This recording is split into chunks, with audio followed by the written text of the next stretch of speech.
So, where do you see, and why is technology killing companies on a daily basis?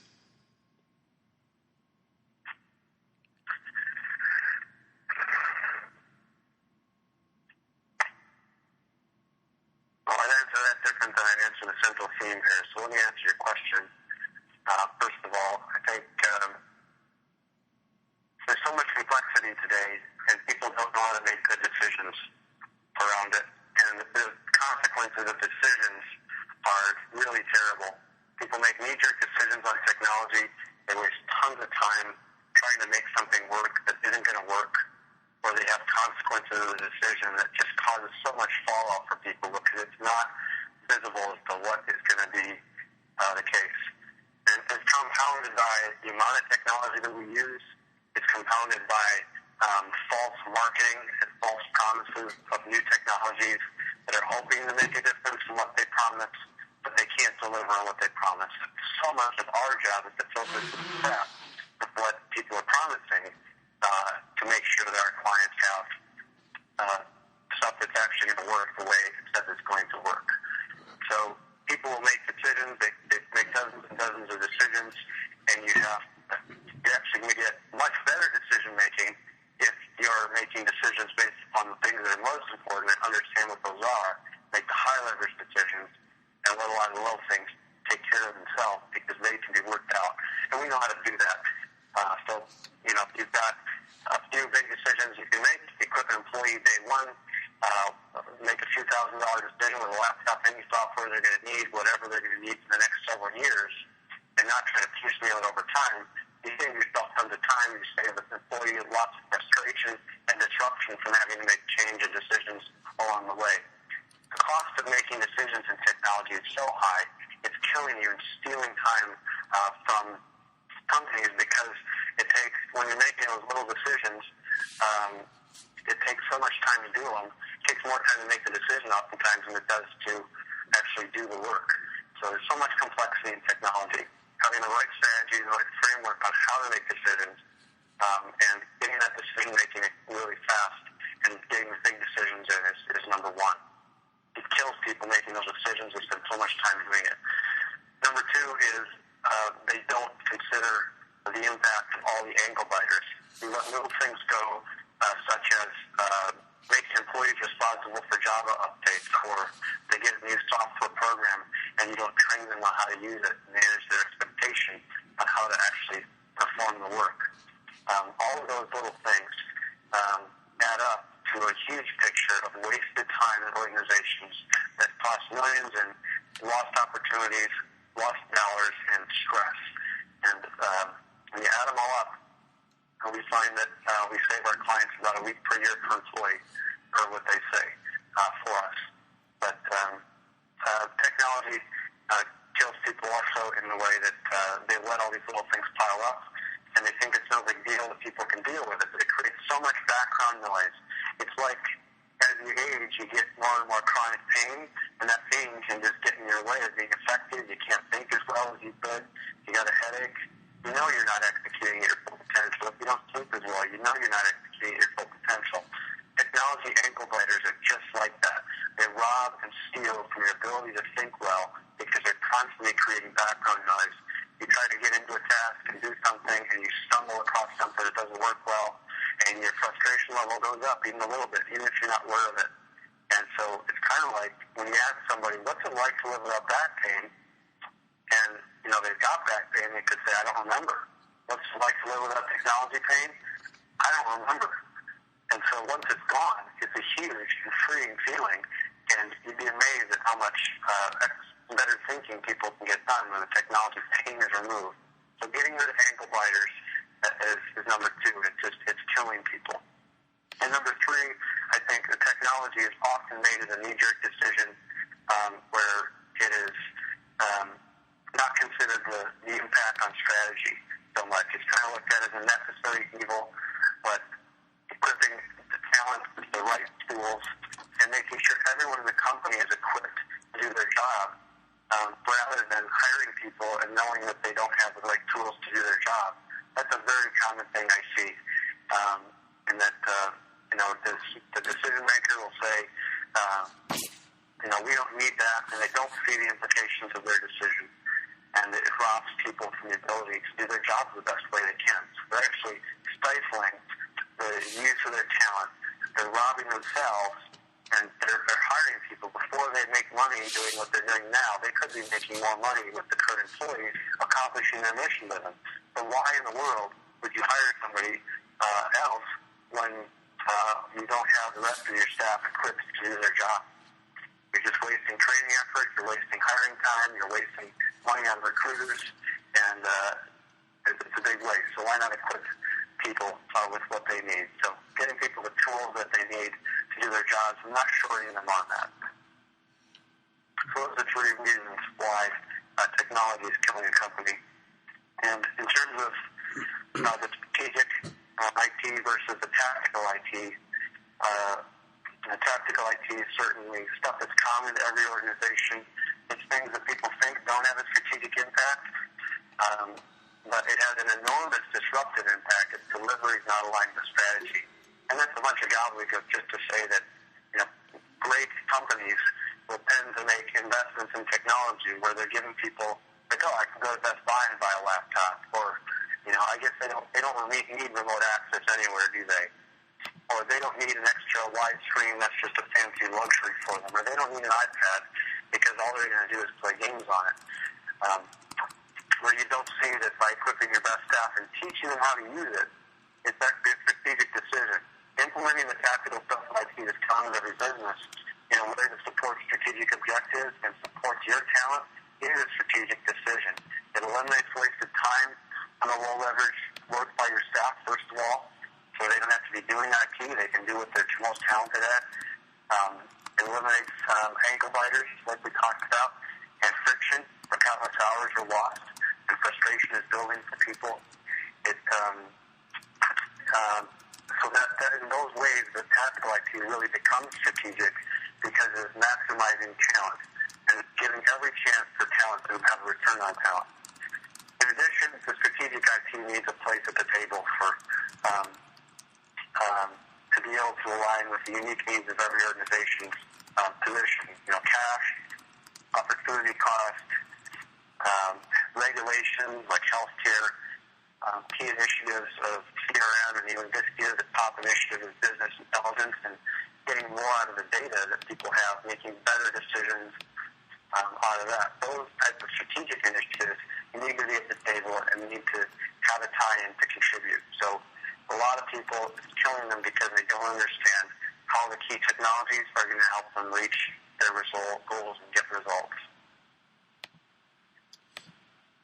And so you kept talking about the ankle biters. What are the typical ankle biters that you see, and how can you really uncover and recapture that 1 week of time that's been kind of lost in the ether of IT? That's a great question. Well, I think you can see there's kind of a scale of managed service providers. I'd say the top in our competition are doing a lot of those things well. But even going beyond that to say, people, when they get a new laptop, for example, they don't have all their applications transferred or all their bookmarks. Maybe they get bookmarks now, but all the applications they use and configuration and where their passwords were. So if somebody sits down, they open up their PC, they don't necessarily know where everything is. I need someone to walk them through what's changed, what's new, what applications, where are my applications that I rely on every day? How do I make use of this new tool that's on here? Did my passwords come along with them? I had a note written on a sticky note on my desktop or an Excel file. That file didn't get over. So having your passwords not in an Excel file in your computer, but having it in a password vault like LastPass to make sure that all your passwords are captured and it's not something that gets lost or not transferred. The IT company has to know where all the critical data is. You can't just give somebody a new laptop, say, here you go, good luck with it. So making a transition to new technology is a big piece. The laptop's just one example. Another example would be when deploying a new application. What do you expect when the application comes out? What's going to be different?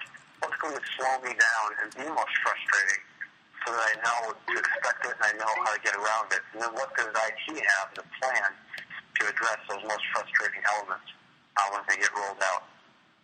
To even things like everything's got to work together as well. So when I'm using email and I'm doing it remotely and it's complying with regulatory compliance, all those things have to line up and be as easy as possible for me to get through.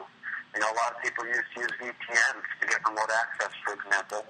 And, there's an extra step in trying to log in. It was finicky, and if it didn't work, it was just a hassle for people, so they stopped doing it. It was so much harder to work at home.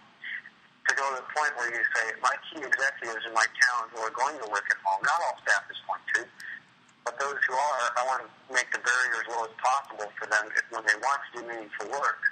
So even going to the point where saying, let's equip them with a docking station and a widescreen monitor at home, make sure they've got good internet broadband access, and that when they boot up and log in and want to do meaningful work, that is just the same as their environment at work, so that there's no difference in how productive they are. And they're not going to say, well, I know I need to accomplish and get the sales proposal out, and I'm feeling like I got the energy to do it. It's just more of a hassle to do it here. I'm going to wait till I get to the office tomorrow and do it. And so when motivation strikes a knowledge worker, you want to be able to go. It's go time. Take advantage of that thinking time. Take advantage of that talent. At the same time, like making use of the opportunities when you're ready to go versus when you have to wait until all the stars are aligned in order for you to make it work and the technology's all aligned. So that's part of the picture. Finding anytime, anywhere, meaningful work. It's another aspect is, once every employee has the tools that they need to do their job, and they know at the times that it's the right tool to accomplish the job, they're not wasting time trying to pound a square peg into a round hole. You know, if you're sending out a mailing newsletter, for example, and you're trying to use Word, Zoom, mail merge, and you're printing everything out, well, first of all, you probably should be using email marketing. You know, you might be doing direct mail still, but you got to be doing email marketing. If you're trying to do, a mass mailing to all your clients by picking through your emails and saying, now where are all our clients? Let's get a list of them and try to send some emails to them from Outlook or Google Mail or whatever it is. That's going to take you tons of time. You've got to have the right tool, put all your contacts in the first place, and then it's very easy to send it out, to manage that list, to know who requests unsubscribing so you can comply with the law, and to know how you do it over the future so you can increase your results because you know what does and doesn't work. You're able to test it with an online marketing tool. Now that example, everybody knows about that now, but it used to be not the case. So there's emerging tools that have started to become mainstream like email marketing is now. It didn't used to be. But there's a lot of other things that are in that belt now, whether it's a new CRM initiative, whether it's making better use of data and getting better reporting in place. The same trials are happening on the frontier of new technologies that have so much promise to drive productivity and efficiency that people need a good system to drive that technology through their organization to help with competitive advantage, help with return on talent, and they need an IT vendor who's going to be able to help them do that and have a process to do that so they're not wasting time. So when you waste time trying to get work done with the wrong tool, or if there's a better tool out there that can help you do it in a third of the time, that saves a ton of time once you multiply that over all your employees and over the number of times that each person performs that task in a given year. That is huge. Those are some examples. Okay. And so if I'm looking at the total cost of looking at something strategic or strategic IT versus not, what do you look at as kind of the cost of doing it strategically versus not doing it strategically?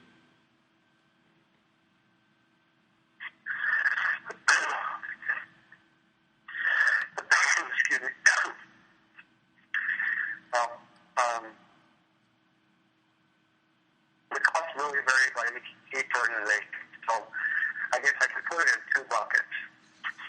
One is there's pretty clear things that get frustrating where there's lots of pain people have. It's like getting rid of the back pain is one thing. And improving quality of life and freeing a week of time per employee per year by getting things right on the tactical side. But the amount of strategic impact that IT can have is so enormous, and it depends upon the organization.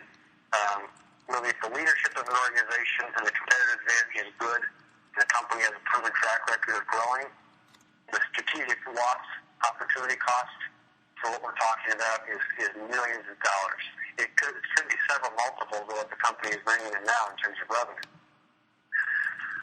Because IT can automate so much of a process that was manual, particularly in the knowledge realm of how to think about particular problems. If you can contextualize a problem and automate it and allow it to become, rather than a high-leverage activity where your best talent had to do it, you can systematize it and make it so that your emerging talent can take advantage of that. It's kind of like what McDonald's did.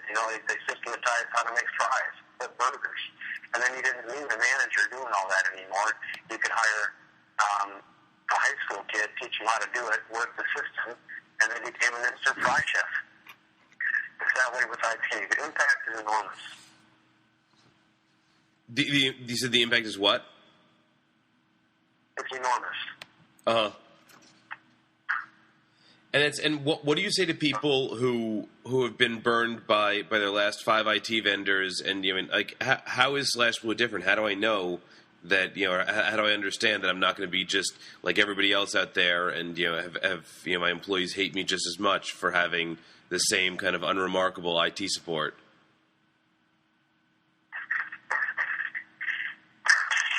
That's a great question. Yeah, unfortunately, it's a lot like back pain. You learn to live with it because you've tried 10 times to try to help somebody fix it, and each one of them will promise you the secret cure if you only follow their advice. And so, you go to your doctor, they tell you there's not much you can do. Just take care of your back and exercise well and do core exercises, but you stop doing that, and then you get injured again, and it hurts. And they say don't sit for long periods, but you have to sit for long periods. And so then you're looking for a silver bullet somewhere else, and it's really easy to get discouraged. IT is the same way when people get very discouraged. I guess it starts with what our customers say about us.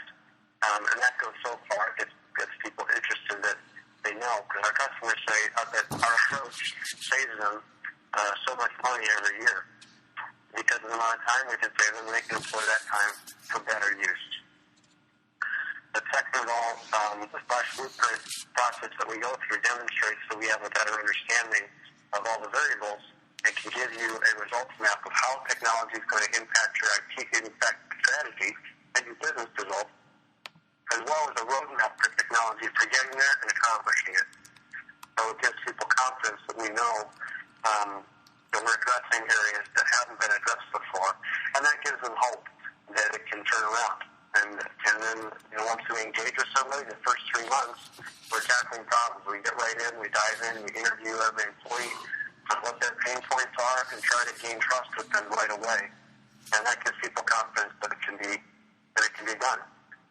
And then there's numerous customers that have talked to us and said, I thought it was impossible. IT was a huge problem for us for years. We've gone through multiple vendors, and now, we don't give it a second thought. The SlashBlue is just going to take care of it, and it's amazing. So we've got tons of happy customers in that boat where they thought it wasn't possible, and we've been able to do it. Okay. So it's more of kind of a jump first strategy. A jump first? Well, it takes a leap of faith. That's certainly it. That as people talk to us, they gain confidence because we have evidence and we see how the process is going to work. And our clients will tell them that people ask, will it work for me? And for the most, there's some organizations we're going to say no if we can't help them, and we're not able to help them because we don't want to fail at it. And to be realistic about it, there's some areas of their IT that they just have to live with. Some people have legacy software that they're mandated to use by a partner, and some of that stuff's just a real pain. And so we can minimize it. And So I have to be a responsible IT doctor and say we can't get rid of your pain 100% all the time in every situation. But we can make a huge difference more than anybody else. We've been more successful in that than anybody else. So the only provider that focuses on removing frustration and interruption due to technology disruption and aligning it with business strategy as well. Okay. And if we look at the promise of strategic IT, how can you unlock the company's potential?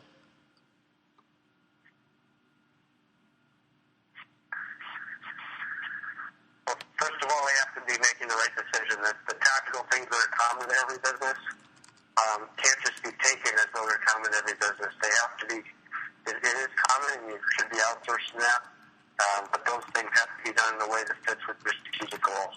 That's absolutely number one. People make that mistake. They think, this isn't...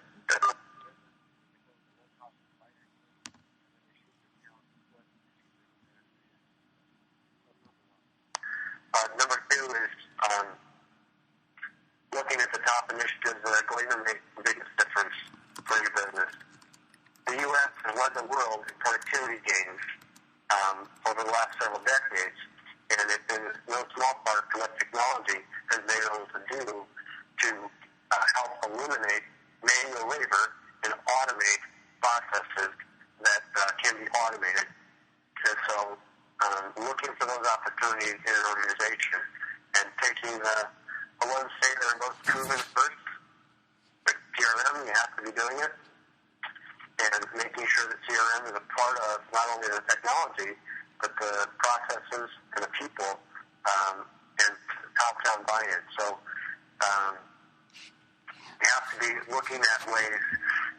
Technology has to have a seat at the table to help attract new customers, to provide more value to existing customers, to help monetize information assets, make better decisions using information, and help create value in the company by doing that, to make operations more efficient by doing what we just talked about, automation of things, and then IT governance, making sure that risk is properly managed so it doesn't derail an organizational strategy, and that IT has a seat at the table to help manage organizational risk, whether it be something like a flood or a tornado, unfortunately, or a hurricane, or whatever it is that would be a disaster type of thing, to security, to regulatory compliance for HIPAA or FINRA or others.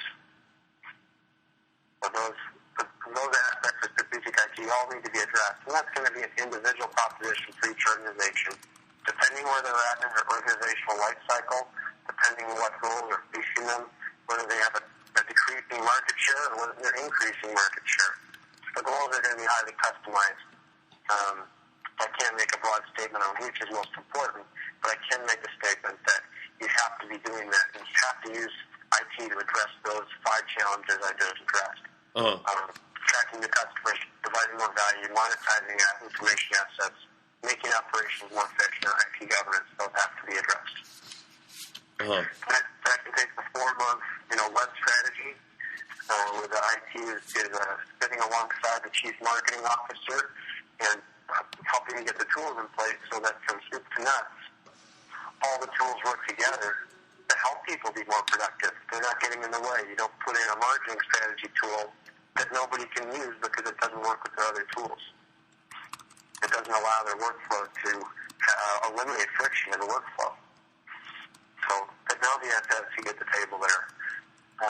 For the web strategy, for database development and intelligence, we're sitting on so much data now, and businesses are, that making good decisions with that data is the number one priority this year for a great many people, to be able to use that data. It's very, very easy to take data and draw incorrect conclusions from it. Just look at the Space Shuttle Challenger disaster in 1986, where the engineers sat down with the management team and they showed them chart upon chart of data about how the rockets had performed under testing, how the O-rings had performed and degraded and O-ring damage. And they were trying to tell them that the temperature was too low for the rocket to launch because they thought the O-rings would fail. But what they didn't show them was a correlation between temperature outside and O-ring damage in testing and previous launches. They measured O-ring damage, and what they would have seen is that the temperature on the morning the Space Shuttle Challenger launched was lower than any instance in the past that they had had. And that if they followed the trail of damage, there was an exponential curve of damage, and that the temperature on that day was going to be disastrous for O-ring damage. It was an exponential curve. I think the lowest they had, I can get this stat if you want, but I think the lowest they had tested at or seen a rocket launch condition was maybe 56 degrees, and the temperature in the morning of the Space Shuttle launch was 39 degrees or something like that. Wow. And that was off the charts in terms of O-ring damage. If they had taken the data that they had and what the engineers intuitively knew, they all knew it. They all knew it was going to be a disaster. Management said, we don't see any reason why we shouldn't launch. And so they weren't able to communicate it in a way that showed and convinced management. And all they had to do was show that correlation of O-ring damage index and temperature, and it would have made it absolutely clear that it would have been a disastrous result for launching at that temperature that next morning. So, we don't often deal in life or death like that, but IT is very much the same way. The engineers know it's going to be a problem. The CEO says, I don't see how it's going to be a problem. And the decision is made to not take the advice of IT. Or even marketing data or other types of data that need to be presented. It's very easy to draw incorrect conclusions. And so that strategy has to be managed well. It can't just be a willy-nilly kind of thing. It has to be tied in with the top objectives in the company, and it has to be something that is managed well, using good decision-making, with somebody who knows how to make good IT decisions and knows how the results will affect the business. Not just that we get good technology and not just responsibility for IT backbone of the company, but having it tied into the business result and understanding how it does is critical today. So you got to have the right technology vendors, the right CTO in your organization to realize the promise of strategic IT, and you've got to have IT at the table. Now, what's the line between IT and something internal? I mean, is it the you spoke about big data, you spoke about CRM, you spoke about the CEO coming in and wanting a brand new iPhone or the newest gadget or the newest thing they read about in the Wall Street Journal. What is the line, and what should companies be looking for from an IT provider? IT providers are going to be able to, from a strategic standpoint, going to be able to guide the decision-making process to eliminate wasted false starts. I love the NASA example. So even the Apollo 11 moon launch was only on track less than 1% of the time. But they were able to course correct so quickly that it looked like they had a straight shot. But just by doing fast, small corrections, they were able to save valuable fuel and make their moon landing. If they had been off even another tenth of a percent, I forget what it is, even if they'd been off a little bit more and of course corrected not as often, they wouldn't have made it with little fuel, and they wouldn't have made it to the moon in time to get the mission accomplished with the air, the oxygen, everything that they had. Again, business resources aren't life or death, but they operate in the same way. Where if you go wildly off course, you've wasted valuable time to market. You've wasted opportunity cost.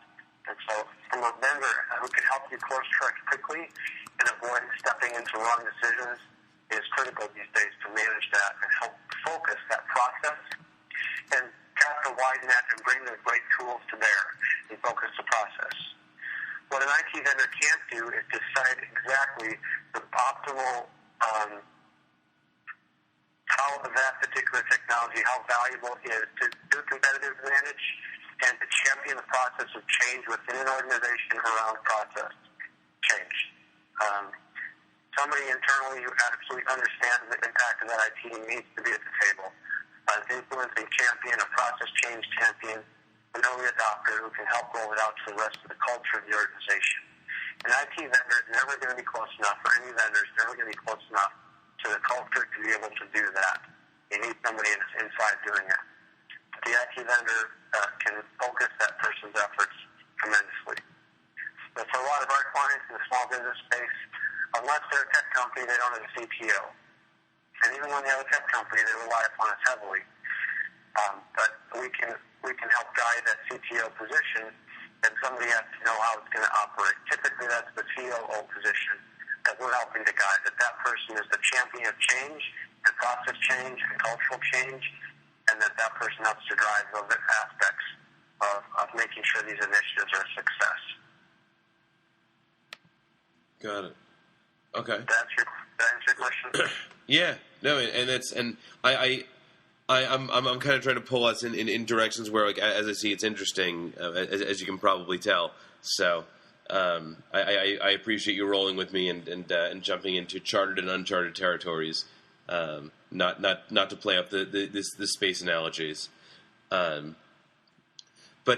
why do CEOs hate IT?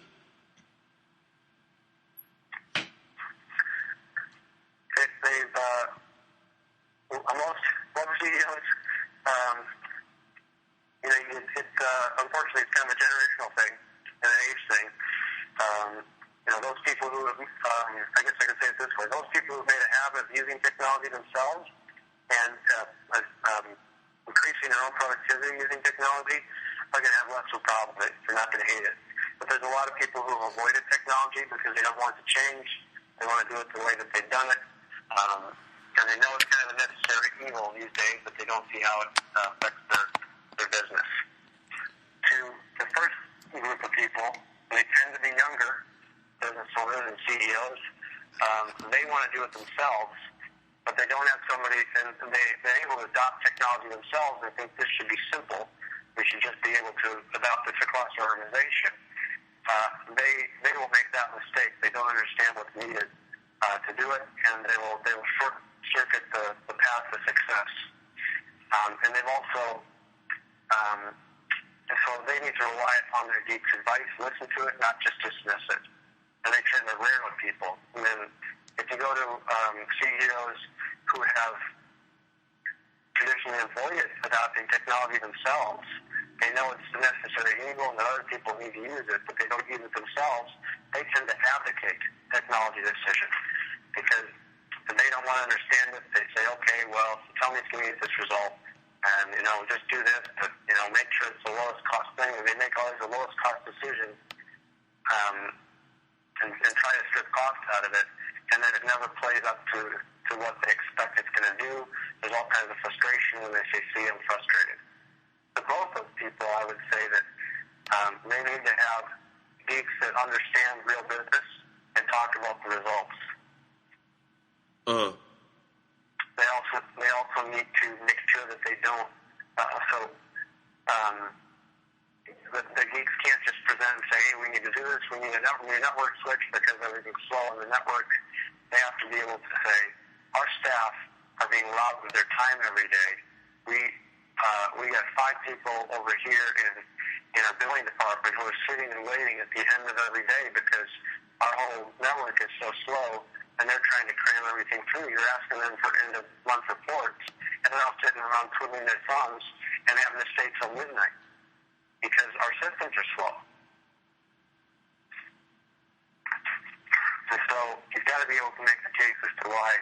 The geeks have to be able to make the case as to how it impacts work and workflow and people. So secondly, IT, they think, is not understandable. It's just something people have a visceral reaction from. And that's very true.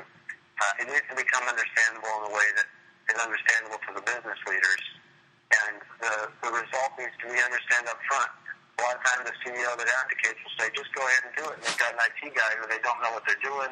The servers, they've got them misconfigured, and they just try to protect and close and hide information that might expose that they're just sitting around all day doing whatever they want. And then as long as they're there, whenever the IT guy, whenever the CEO calls on the weekend, they can be a hero, they're a hero. And so it's really a sick, dysfunctional way to go because the IT is not working well, the business is not protected. from disaster or security threats a lot of times, and the IT guys not doing their job.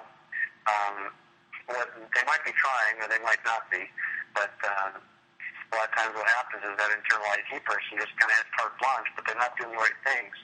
And the CEO feels comfortable because they can call them at 2 a.m. on a weekend when something's going wrong, and they'll just respond and fix it. But that doesn't mean things are running well. You've got all kinds of things coming up the works, people that get frustrated with, and the company's at risk for disaster or worse. So the lesson from that is that instead of abdicating, understanding what the results are, and trust the IT person that verify the results.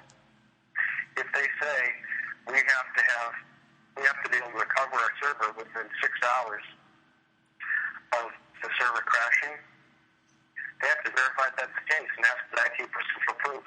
Ask them to run a test maybe once a year and say, run the test, put a new server in place, we'll rent one or whatever. Might cost you $100, a couple $100. We'll rent one, restore all our data to the server, and put it in place of our existing server and check if the thing is running. And show me that you did it. Make sure you can recover from disaster. Does your plan work? Make sure they get a report that the business results are being accomplished. Are we actually saving people time with the technology that's put in place? Are we saving them frustration? Or is it making things worse?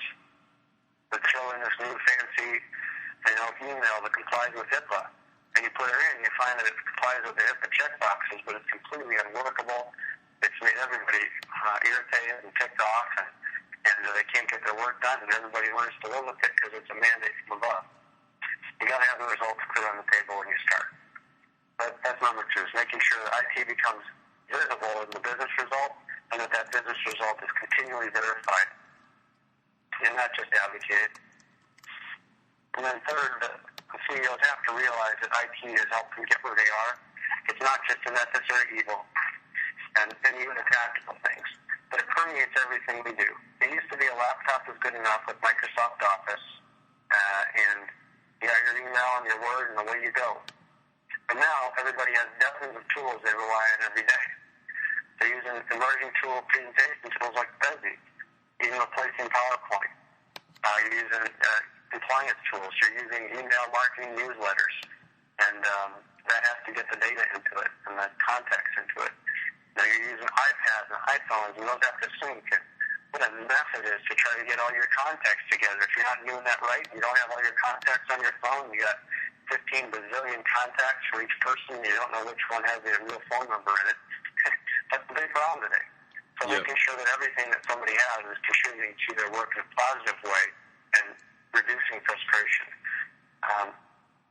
Technology helps us get where we are, so that it all has to be planned out, and the complexity has to be managed. And it's getting worse and worse every day. So it's critical that IT has a seat at the table, and they have to bring the business results with them and shield the top management from some of the complexity. And I give examples of it to talk about how, what's the implication of everybody having iPhones and iPads. But at the same time, there's some things like that where you say, I'm not going to get an iPad because I know I'm just going to play games on it. Some people were in that camp a few years ago. Some people in the camp, I'm just going to get an iPad because it's going to change the way I work. And I think it's really cool. And the stuff that Apple has put out in the past has really helped me. I just don't know how it's going to help me. And not both those people in the same camp. This thing's really helpful. It reduces my email and my time. I've got brainstorming tools on here I use to do better thinking. I can sit on the couch and catch up at night without having to boot up my laptop. It's changed my life, but I never knew how it was going to change my life. 30% of technology spending gets wasted because it never realizes its potential.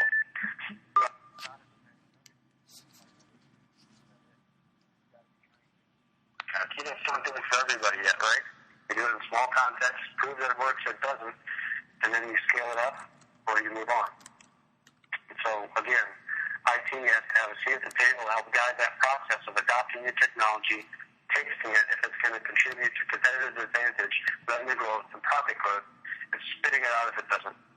Or adopting it across the board to multiply return on talent and catapult your organization forward. Yeah. I'll get off my soapbox now. No, don't. It's a key thing. And what do you see on a general basis the top three things that the IT systems are failing to deliver or not delivering well?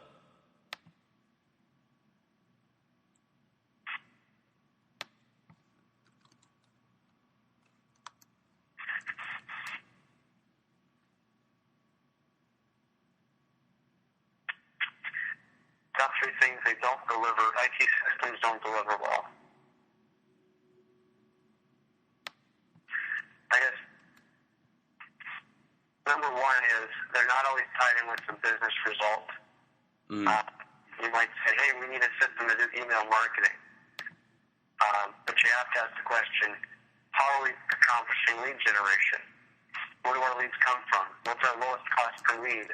Have we made the best use of that? Technology should be the last decision somebody makes to implement it. If your lowest cost per lead is referrals and you're getting good results based upon that, go and make a difference in how you can leverage referrals.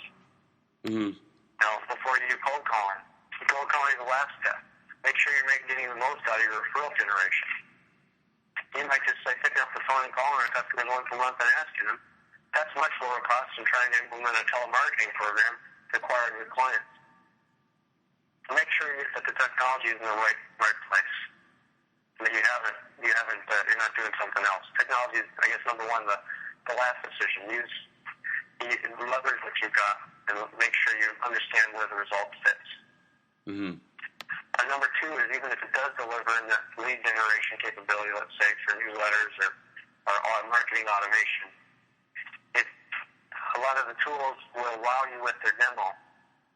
And so you say, this checks the box for the functionality we're looking for and the features and benefits we need. Well, that's great, but you're going to make a huge mistake there. Don't do it. Because you're going to think you know what you need from a feature and benefit standpoint, but it's going to get in, it'll do what it says it does in the demo, but that demo, most of the time, is not going to play well with the rest of your business. That particular marketing automation platform, you didn't consider it, how it would impact your lead generation and your entire web strategy. And it doesn't work well with the rest of the tools you have in place, with the rest of your processes, and with the rest of your goals. So you just check the box on something, and people get it in, and it doesn't quite work, and they say, well, okay, we're going to try to make this work. And they never, number one, it might fail disastrously because nobody in your organization adopts it. Because marketing can't get the contacts from your other system. It isn't a marketing automation platform in an easy way, and you've just shot yourself in the foot. So feature benefits, demoware, decision-making doesn't work. You have to explore how it fits in with the business result and how it works with everything else that you're currently using. How's it going to fit? You have to do that work up front, and you'll save yourself not only from failure, but you'll multiply the effectiveness of what you get on the back end. You take the demoware feature-benefit approach, you might even only realize a small portion of what you might gain otherwise. This is catapulting your business forward in terms of business result and making technology truly a force multiplier for moving your business forward. And so, let's see, number one, that's number two. Number two is making sure you understand all the requirements and how it impacts all your systems. Number one is making sure that technology is not the first place you go. Number three is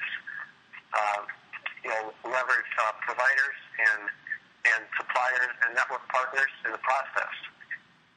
And it would, a lot of people will try to do it themselves when it's a new area of technology, thinking they can learn it, and they can. But it's very painful, very costly, and if you don't have the right person doing the right job, it's going to be very costly. So if it's the first time you've done the technology, you've got to hire the expert to do it. Have them do as much as they can, and let your staff do only what they need to. Even if you're paying more per hour, you'll see that. You're going to pay more per hour than your employees. But the opportunity cost of your individual employees, I would contend, is greater. As long as your business is growing and you have competitive advantage and you have opportunity, don't try to do it yourself, because it will fall flat. Not only from the standpoint standpoint of demoware feature benefits, but trying to implement the technology will take you longer. It will cost you more. The learning curve is high, even if you're high learning. So have somebody implement it. Have somebody help you implement it who's a real expert in it and who has proven results in it, has done it before. Mm-hmm. I guess those are three areas that come to mind. These are not the top areas, but yeah, they're near the top. No, and what are the few things on your desk this week that you just said, like, I can't believe that this is happening, or why did someone do this way?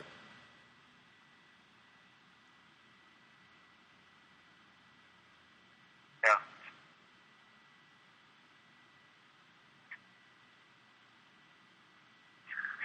That was a question, wasn't it? That was a statement. Oh no! What are a couple of things that are just kind of like on your desk where it's like, or you've encountered recently where it's like, I can't believe this person did X or Y. I wish they had just done something else, or approached from a more strategic perspective. What are a couple of examples of those things?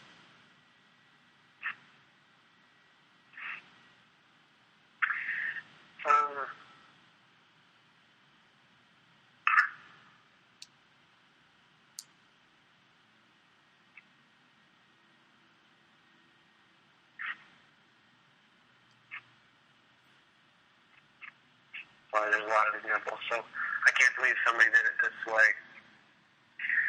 I guess, if somebody has an internal IT person that's not being held accountable right now, there's going to be a train wreck of things that they'll see, because even people, people trust technology people with more information than they do their banker or their financial planner.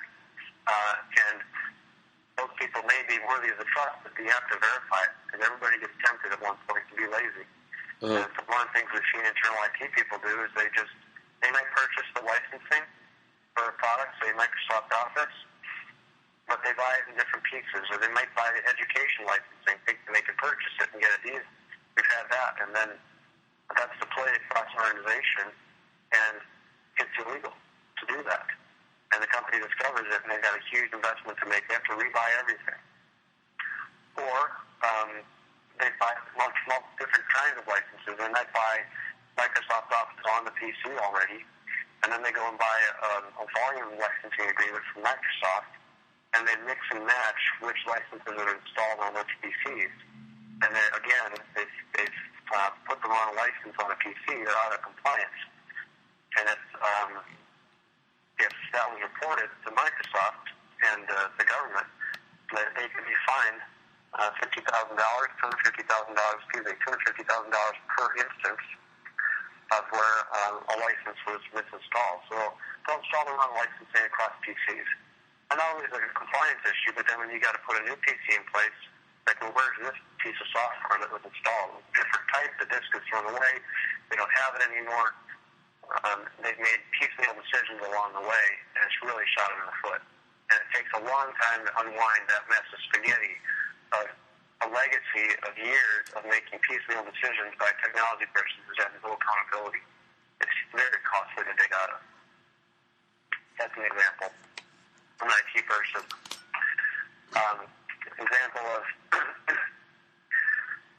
say, another IT provider. If they're not organized and going according to a plan, they don't. I think we're one of the few companies that puts together both a disaster recovery and security plan for all our clients. And if the help desk isn't aware of the security plan, they're going to make changes that compromise it. And the security plan is only as good as the weakest link in the chain. So somebody called in saying, "Hey, I need this password for this account. I misplaced it." And the person on the help desk doesn't have the security plan in front of them, telling them that this person doesn't have access to that. They might go ahead and just give them access. The person's not supposed to have the access to it. And they go and they make a decision, and whether it's intentional or not, they might screw something up. Or even worse, they're doing something malicious. They're just an employee trying to mess with the company. And we've had that happen. Where we'll take it over for somebody, and they had an instance with their provider where somebody got a hold of a credit card and they spent a few $1,000s on something, had it shipped to their house, And now they have no recourse. Fire the employee, if they can't get the few $1,000s back, they can't get the stuff back. It's just they're going to say they lost it or they sold it. And it's just, those are the kind of things that drive CEOs mad. So appropriate security in place and following a security policy are absolutely critical. Another approach is buying. We talk about piecemeal decision making, the IT people. Those are two different things.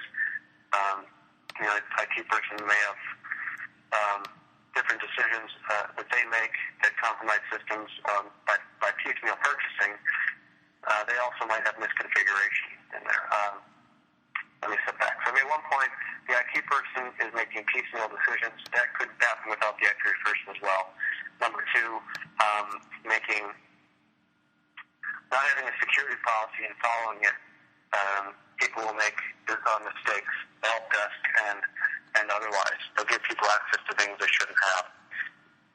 I guess another example, I can't believe this happened. Let's see.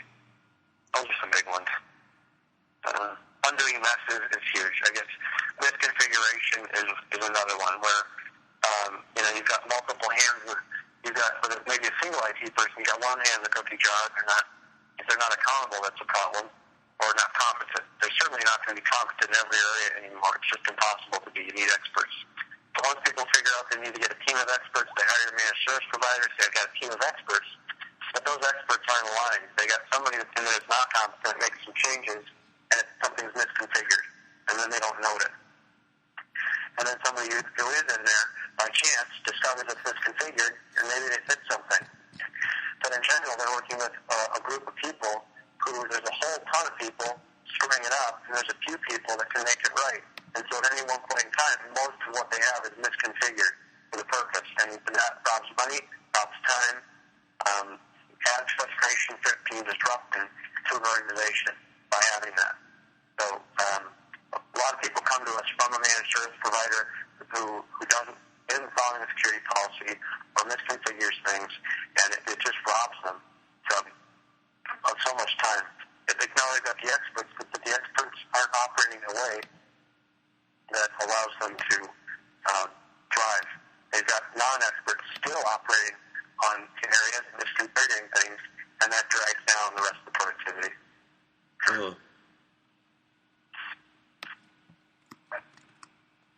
Cool. Is there anything else that you said again? Yeah. If you sense a theme, just over all of this, for us at /Blue, we talk about the value of tactical IT as being keeping people productive with the right tools, keeping them protected from disaster, and protected from security threats. It's a three-legged stool of tactical IT. Those three things, in parity, create a stable IT environment. That's a picture that we use around what tactical IT has to deliver. And then on the results side, yeah, go ahead. Do you have a graphic of that's been made over the years? Yeah. I do, but we don't own it. I'll send it to you. Okay. We need a new one. Okay. We need one made. That is something I can purchase this photo. Well,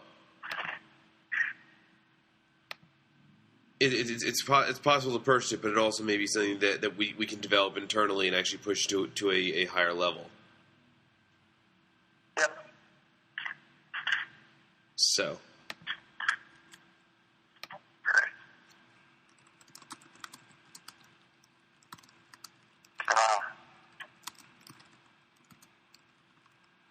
Here's one we can buy, and then I'm going to take a screenshot for you of one. So that's a picture of tactical IT and what that tactical IT should deliver. So I'll get that to you. So that's one framework that we use for understanding of what tactical IT should deliver, and we say, well, here's the disaster recovery requirements, here's the productivity needs, here's the security needs. But that's a process thing. That's part of the technology roadmap. On the results side, we often talk about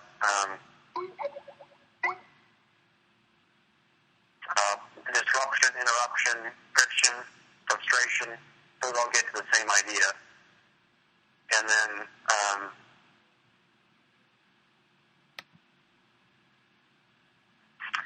the saving of time is another one we get to.